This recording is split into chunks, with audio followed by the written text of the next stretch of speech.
En équilibre, par 90 km/h de vent en rafale, pour réparer un câble moyenne tension.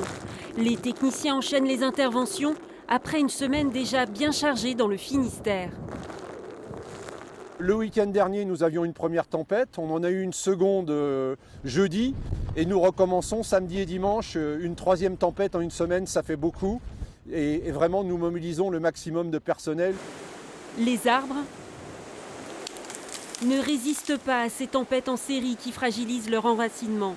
À la mi-journée, les vents culminent et font grimper à 30 000 le nombre de foyers privés d'électricité en Bretagne, comme ici, où les coupures de courant se succèdent. Le boulanger craint à chaque fois pour sa pâte à pain. Je venais de faire de la pâte, je venais de la mettre au frigo, donc tant qu'elle n'est pas froide, elle continue à fermenter. Du coup, si le froid n'arrive pas vite, faut la refaire. Oui, Intervenir rapidement, un défi pour l'agence de conduite du réseau électrique.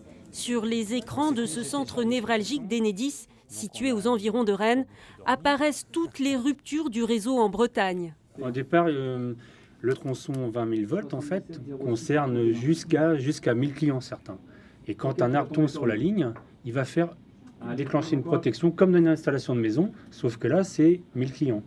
Donc le disjoncteur principal saute, il faut aller renclencher comme dans une maison au plus près. L'aléa supplémentaire, c'est effectivement la durée des vents et leur force, notamment à l'intérieur des terres et notamment dans des zones boisées.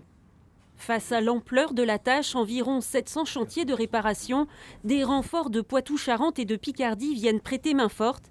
Enedis espère un retour à la normale d'ici lundi soir pour les derniers foyers privés de courant.